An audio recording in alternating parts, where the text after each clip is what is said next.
अस्सलाम वालेकुम, good morning.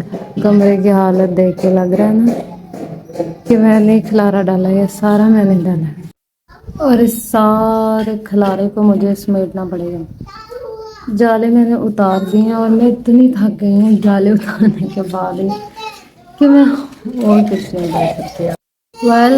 कल हमारे घर में एक अजीब सी चीज़ घुस गई। वैसे हमारे यहाँ पंजाबी में उसको गो कहते हैं, आई डोंट नो ताड़े की कहते हैं। उस चीज़ ने, उस गो ने सानू इन्ना जलील किया। सुबह एक्चुअली में बेहोश थी, ठीक है। तो अब मम्मा ने वहाँ पे देखा था तो मम्मा ने कहा कि वहाँ पे थी, मतलब वो मम्मा को वो कुछ और लग रहा था, लेकिन जब भाई ने कहा कि वो है, तो सुबह जो है हम मम्मा उसको ढूंढते रहे। वो इतनी, वो एक्चुअली दीवारों में और चीज़ों के साथ मिल जाती है, उसको ढूंढ ढूंढ कर नहीं मिली।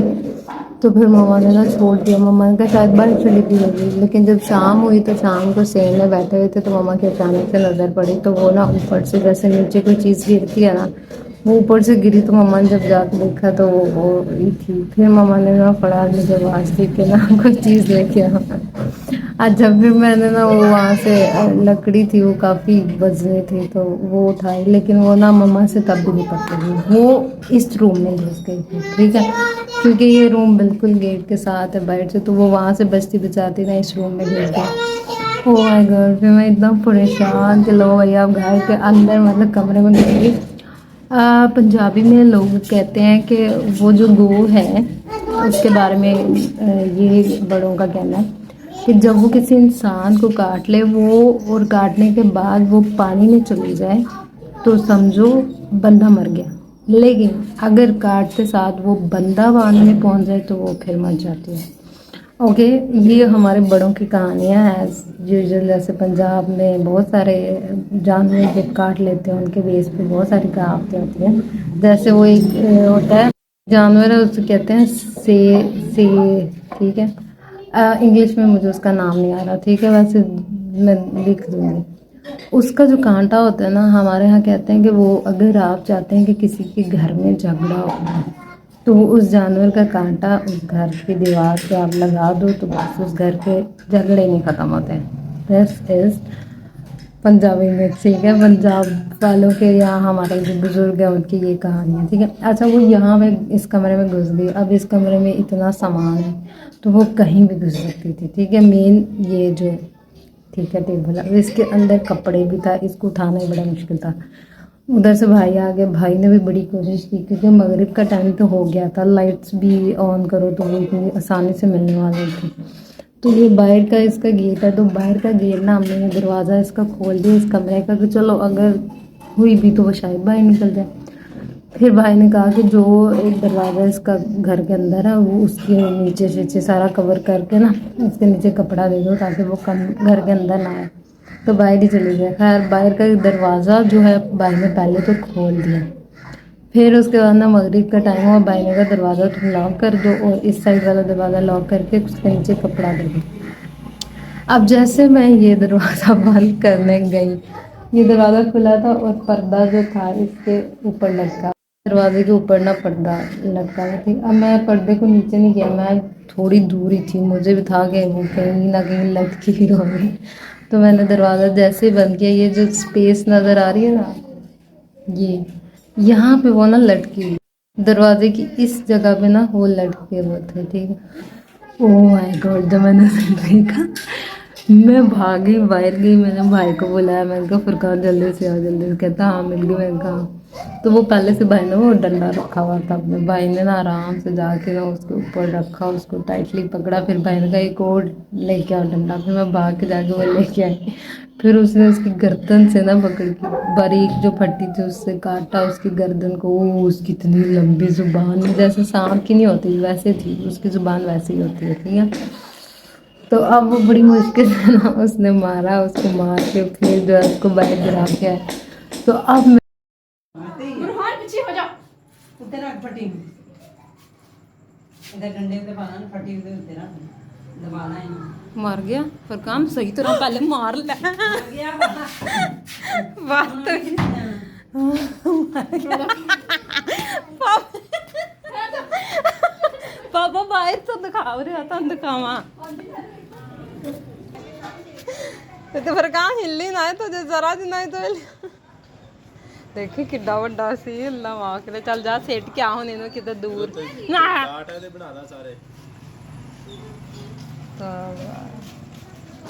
चल जा फिर मैं इस रूम की एक दफ़ा सफाई कर रही हूँ अच्छे से क्योंकि इस रूम में ज़्यादातर मैं ही बैठती हूँ मेरी चीज़ें पड़ी होती हैं मेरी बुक्स पड़ी होती हैं तो मुझे अपनी सेफ्टी के लिए हर चीज़ की क्लियर साफ सफाई रखनी पड़ेगी।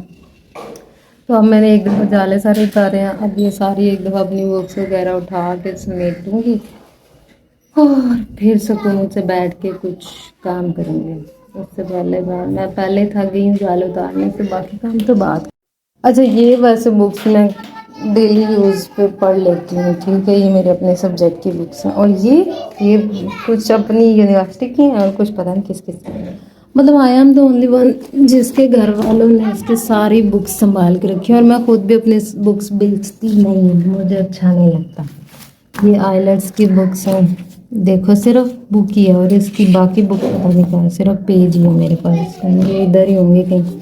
अच्छा ये जो है इसके अंदर मैंने 2019-18 में CSS का जो है वो टेस्ट दिया था 20 में तो ये सारी उसके रिलेटेड नोट्स हैं तो किसी को CS से रिलेटेड नोट्स चाहिए हो तो वो मुझसे ज़रूर रब्ता कर सकता है क्योंकि मैंने भी टेस्ट दिया हुआ इसका। खैर ये रजिस्टर्स वो हैं जिनको मैं यूज़ तो कर लेती हूँ और जब वो फुल हो जाता है मैं उनको फेंकती नहीं हूँ और ये यूनिवर्सिटी की मेरी बुक है इस्लामियात की यानी हम पढ़ते थे इस्लामियात उर्दू भी पढ़नी पड़ती है आपको एक एक सेमेस्टर में। ओके तो बाकी ज़्यादातर इसमें जो है वो मेरी जो मैंने रिसर्च किए हैं वो होंगे या फिर असेसमेंट के ये जैसे किसी टेस्ट की असेसमेंट के स्कोरिंग मैनुअल है लाइक हमें असेसमेंट करनी सिखाई जाती थी जब हम स्टूडेंट लाइफ में थे अब तो हमें असेसमेंट करनी आ गई है तो अब हमें मैनुअल की ज़रूरत नहीं अब हमने रट्टा मारा हुआ है हर असेसमेंट का ठीक है। लेकिन मैं फिर भी ये चीज़ें गिराती नहीं हूँ मुझे लगता है कि कहीं ना कहीं नॉलेज आपको जो है वो आपके पास होनी चाहिए आपको हर चीज़ का पता होना चाहिए। Okay this is a psychological test इसको कहते हैं इंक ब्लैंक टेस्ट ठीक है यानी कि इनकम्प्लीट सेंटेंस ब्लैंक। अब इसमें ये है कि एक दो सेंटेंस आपको दिए गए होते हैं स्टार्ट पे आपको जो है उसको अपनी लाइफ से रिलेटेड कंप्लीट करना होता है ठीक है। तो मैं सोच रही थी कि इस असेसमेंट टेस्ट के रिलेटेड जो है वो क्यों ना मैं ये अपलोड करूं और देखें कि लोगों की असेसमेंट से हमें आइडिया होगा कि भाई लोगों की लाइफ में क्या क्या चीज़ें स्ट्रेस दे रही हैं क्या चीज़ें उनको हैप्पी कर रही हैं इस टेस्ट से ये आइडिया होता है आपको ठीक है। और ये है CBT कॉग्निटिव बिहेवियरल थेरेपी के नोट्स हर तरह की बुक्स होंगी और ये तो मेरे भाई का है जब वो आर्मी की ट्रेनिंग में था तो उसको भी ऑफ कोर्स प्रिपरेशन के लिए नोट्स बनाने पड़ते हैं। बेबी नहीं छेड़ो उनको मुर्गों को तुसी तो मुर्गियां की जान लाने लगी है कसम अल्लाह दे इनको इतना शौक है ना मुर्गों का और मुर्गों का इतना शौक है मेरे बच्चे जो हैं बेचारों को खेल फिरने भी नहीं देते ये। तो दिस इज़ द बुक ये हमारी बुक है डेवलपमेंटल की और ये इतनी मोटी बुक है और लिटरली में आपको लग रहा है कि ये हमने पढ़ी होगी कहीं भी हमने मुझे लगता है टोटल इसके 4 से 10 पेजेस पढ़े होंगे थेरीज पर्सनालिटी थेरीज और हमें इसको प्रिंट कराना पड़ा इसको ख़रीदना पड़ा इतना पैसा लगाना पड़ा लेकिन पढ़े इसमें हमने 10 से 12 पेजेस होंगे इसमें से ठीक है। ऐसे हालात हैं हमारे नहीं टीचर्स के उन्होंने इतनी महंगी बुक्स खरीदने पे हमें मजबूर किया और पढ़ाया सिर्फ 10 पेजेस। थ्योरीज ऑफ पर्सनालिटी हर एक पर्सनालिटी हर इंसान की पर्सनालिटी अलग होती है तो उसकी बेस पे जो है वो फिर पर्सनालिटी की थ्योरीज दी गई साइकोलॉजिस्ट ने दी बहुत सारे ने। क्या कर रहे हो यहाँ पे ले जाओ अपनी बुक्स आपकी बुक्स अब इधर ना आए कोई भी मारूंगी भी मैं बहुत ज़्यादा फिर। ऐसी ढेर सारी बुक्स होंगी मेरी यूनिवर्सिटी की लिस्ट में। बुरहान कल पता ना इधर क्या था, इतनी बड़ा बहू था ना इधर, फिर बड़े आया तू इधर। बाहर जा खेलो मेरा अभी, निकलो मैं सफाई कर रही हूँ अभी इधर की। तू जड़ी आके मैडम बांध के बैग ही थे। नहीं बर्तन मैं सारे उधर रखे हैं। मेरा चलो बाहर। जुल्फो बाहर चलो, चल बाहर। साल है जो मेरे बच्चे मेरी गाल मान रहे हैं। देखा था ना आपने, तो फिर आप मेरी बात क्यों नहीं अभी मान रहे? आपको नींद तो नहीं आई? उधर जाके अम्मी ने पंखा चलाया हुआ ना, उधर जाके सो जाओ मेरा बेटा। तब तक मैं इधर की सफाई कर लूंगी ना, फिर इधर आ जाना। ओके चल जाओ, शाबाश। मेरा आप भी जाओ बेटा उधर।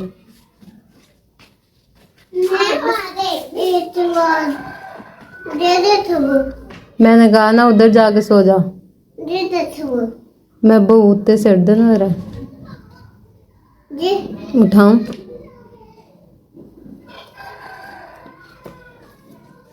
उठाऊं बहू को नीचे से? नहीं। चल फिर उधर मम्मा पास जाओ। बता दिया बहू,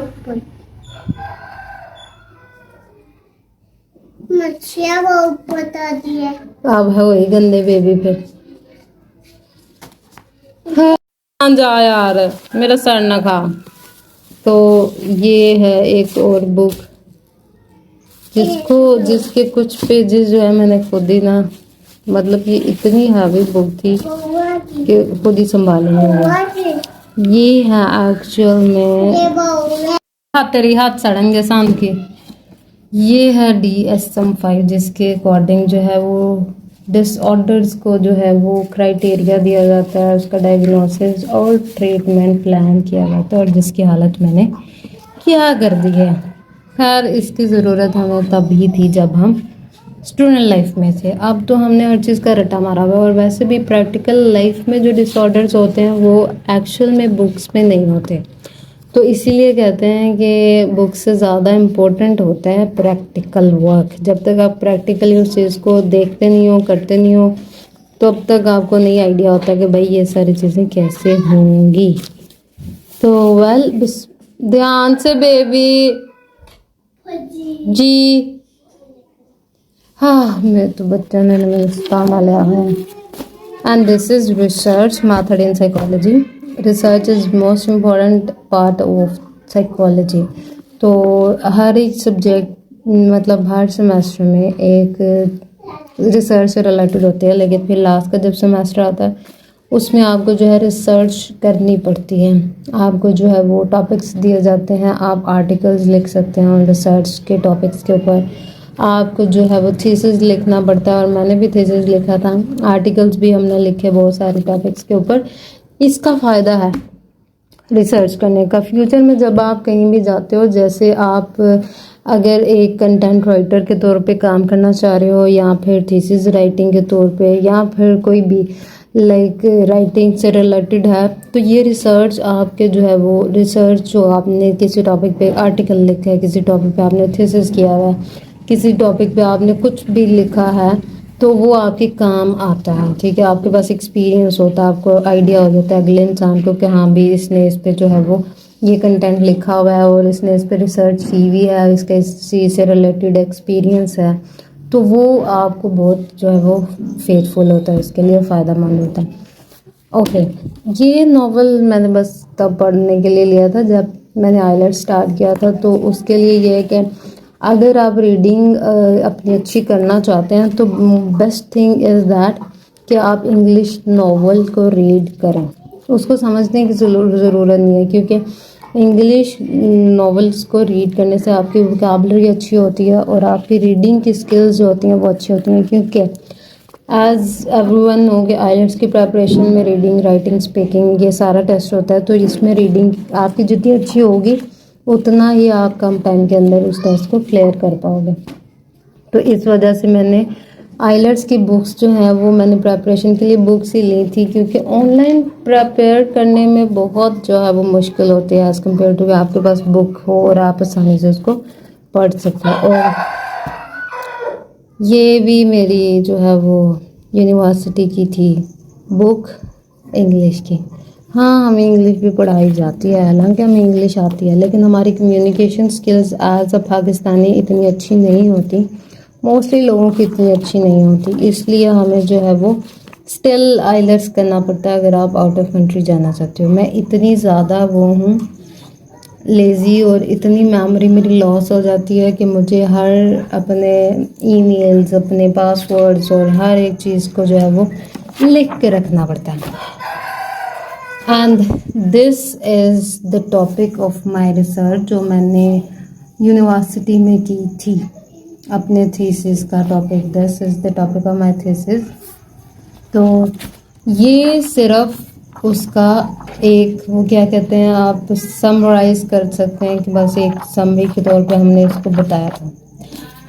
आपको जो है रिसर्च के लिए बहुत सारी चीज़ें देखनी पड़ती हैं। आपको रिसर्च का पहले टॉपिक देखना पड़ता है, फिर आप देखते हो कि आप उस पर जो है वो रिसर्च मेथड कौन सा यूज़ कर रहे हो, फिर उस पर बाद आपको जो है वो पॉपुलेशन देखनी पड़ती है, किन लोगों के ऊपर आपकी रिसर्च है, फिर आपको स्केल्स देखने पड़ते हैं कि आपका जो टॉपिक है उसको आप मेजर कैसे करेंगे, उसमें जो चीज़ें आप कह रहे हैं उसको आप प्रूव कैसे करेंगे। ठीक है, तो फिर उसके बाद जाके आप जो है वो एक्चुअल में रिसर्च स्टार्ट करते हो। तो रिसर्च का जो थीसिस है, थीसिस लिखने के लिए इसका सबसे मेन इम्पोर्टेंट टॉपिक होता है इंट्रोडक्शन। ठीक है, इंट्रोडक्शन देना आपने अपने टॉपिक का, पहले ओवरऑल टॉपिक जो है, फिर उसके बाद उसमें आपने वेरिएबल्स देखने होते हैं कि आपका वेरिएबल कौन कौन सा है। जैसे अब मेरे पास टॉपिक था effect of internet addiction on social connectedness and academic achievement among under graduates, यानी कि मैंने देखना था इंटरनेट एडिक्शन का इफेक्ट सोशल कनेक्टेडनेस पे और एकेडमिक अचीवमेंट पे। तो internet addiction, social connectedness and academic achievement, ये हमारे पास थे वेरिएबल्स, और जिन पे हम कर रहे थे वो हमारे पास थे अंडर ग्रेजुएट्स यूनिवर्सिटी के। वेल, इसको समझना बहुत मुश्किल है। अगर आप रिसर्च करना चाहते हैं तो ही मैं आपको डिटेल इन्फॉर्मेशन दे सकती हूँ कि हाँ भाई, रिसर्च करने के लिए आपको एक्चुअल में क्या क्या चीज़ें ज़रूरी हैं। ओके, हाँ, दिस इज़ द एंजाइटी में से निकलने के लिए हमें बहुत सारी जो है वो थेरेपीज़ और क्या कहते हैं काउंसलिंग आइडियाज़ बताए जाते हैं, तो हमें वो सब यूज़ करना पड़ता है। एज अ साइकोलॉजिस्ट हमें असेसमेंट प्लान बनाने पड़ते हैं, इसलिए हमने रंग रंग के नोट्स बनाए अपने स्टूडेंट लाइफ में। और जब हम प्रैक्टिकल लाइफ में आए तो हमें पता चला कि practical life is much different as compare to student life. तो फिर कुछ चीज़ें हमें ज़रूरी मतलब यूज़फुल होती हैं जो हमने पढ़ी हुई होती हैं, और मोस्टली चीज़ें ये हैं कि हमें उस टाइम प्रैक्टिकली यूज़ करने या प्रैक्टिकल करने से पता चलता है। ये एक्चुअली में है मेरी आइलेट्स की बुक, जिसका सिर्फ मेरे पास ये था, और इसकी बुक ये है। And this is also assessment test जो हमने, जब हम लाहौर गए थे तो तब हमने असेसमेंट टेस्ट लिए थे, बहुत सारे क्लाइंट्स हैं। ये बहुत मज़े का टेस्ट है लिटरली में, इससे आपकी साइकोलॉजिकल पर्सनालिटी का पता चलता है। ठीक है, कि आपके अंदर जो है आपकी पर्सनालिटी कैसी है, और आप जो है वो किस तरह से जो है वो किस क्या क्या चीज़ें फेस कर रहे हो, आपके अंदर फियर्स कौन से हैं, फोबियाज कौन से हैं, आपकी एंजाइटी किस चीज़ से रिलेटेड है, ये सब इसमें आ जाता है। इसको कहते हैं हाउस ट्री पर्सन टेस्ट। इसमें जो है वो आपको एक घर की पिक्चर बनानी होती है, और फिर एक घर के बाद एक ट्री और एक पर्सन की पिक्चर यहाँ फिर दी जाती है, और आपने उसको लेबल करना होता है। ठीक है, लेबलाइज करने के बाद जो है वो आपको वो बनाना पड़ता है, और फिर जो है साइकोलॉजिस्ट उसको असेस करता है कि वो जो आपने ड्राइंग बनाई है वो किस तरह की है, और वो क्या कुछ जो है वो प्रोडिक्ट कर रही है और शो कर रही है। दिस इज़ अनदर बुक जिसके मैंने हालत ये की हुई है। यार कुछ बुक्स होती इतनी सेंसिटिव है, उनको खोलो बाद में वो पहले फट जाती है। ठीक है ना, मेरी गलती नहीं है, सारी समझ आ रही है। और ये मेरी कॉलेज की बुक है जो मैंने इंग्लिश ग्रामर ली थी, अपनी ग्रामर कंपोजिशन और वोकैबुलरी को अच्छा बनाने के लिए। ये कॉलेज की और ये this is the best book ever जो हमने यूज़ की, और ये मोस्टली आज भी यूज़ होती है। अगर किसी को भी ग्रामर या कंपोजिशन या वोकैबुलरी में मसला है तो वो ये वाली बुक ले सकता है, चाहे आप कॉलेज में हो, चाहे आप स्कूल में हो, इवन आप चाहे यूनिवर्सिटी में। ओके, हेलो जी, बुक्स तो मैंने सेट करके रख दी हैं। अब ये जो रह गई हैं ये मैं इधर रख दूँगी टेबल के ऊपर, क्योंकि उसको मुझे रोज़ पढ़ना पड़ता है तो इसलिए। और टेबल को मैं इस जगह पर सेट करूँगी। इधर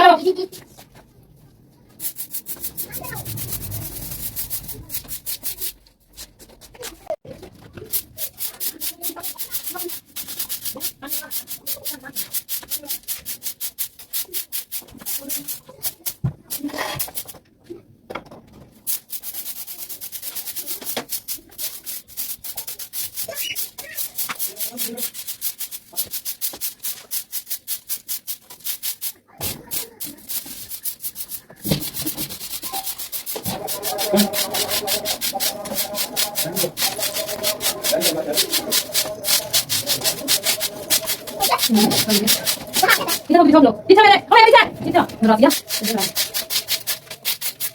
ध्यान पर लगाया ना लेकिन मुझे चला पता नहीं दिख रहा है गंदा हो रहा है मेरा था ठीक।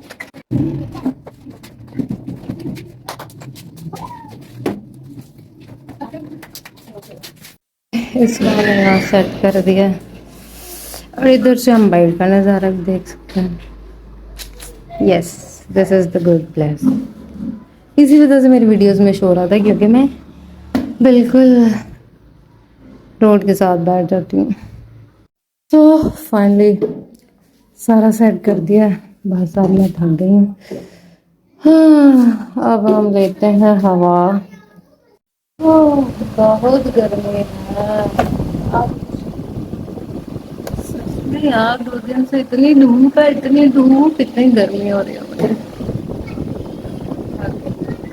तो आज के व्लॉग हम यही एंड करते हैं। तो मैं इन शॉर्ट आपको बस इतना बोलूँगी कि अगर किसी को जो है वो CSS में हेल्प चाहिए, यानी किसी को प्रिपेयर नोट्स चाहिए, वो मुझसे कांटेक्ट कर सकता है। और उसके अलावा अगर किसी को थीसिस या आर्टिकल राइटिंग में हेल्प चाहिए, वो भी मुझसे कांटेक्ट कर सकता है, because I can do help in your research work. और अगर साइकोलॉजी से रिलेटेड कोई भी हेल्प चाहिए, you can contact me any time. Okay, because mental health बहुत ज़रूरी है। प्लीज़, मैं फ्री कंसल्टेशन आप लोगों की कर दूँगी, पर प्लीज़ अपने मेंटल इश्यूज़ को शेयर करो, मेहरबानी करो, अपने आप पे भी और मुझ पे भी, ठीक है। अपना ख्याल रखना, फिर कभी मिलेंगे, दुआ में याद रखिएगा। बाय बाय, अल्लाह हाफिज़।